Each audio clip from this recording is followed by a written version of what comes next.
తిరువడిగలే శరణం కేసు కీసై వైన్నుమానై చాత్తకలను பேசன பேச்சரவம் கேட்டிலையோ பேய்ப்பன்னி కాశం పిరప్పం కలగలపైకి పేరో వాసనరుజ్జుల ఇచ్చియార్ మత్తినాల్వో పడురవం కేటిలయో నాయక పెన్నిల్లాయ్ నారాయణన్ మూర్తి కేశవனை பாடவும் நீ கேட்டே கிடத்தியோ தேசமுடையாய் తిరవేలో రెంబావాయ్.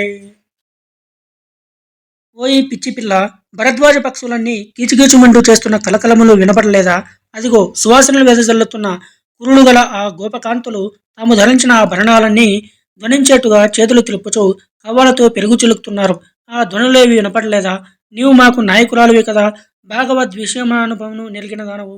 సాక్షాత్తు శ్రీవన్నారాయణుడే ఇప్పుడు శ్రీకృష్ణునిగా మన భాగ్యం కొద్దీ అవతరించాడు.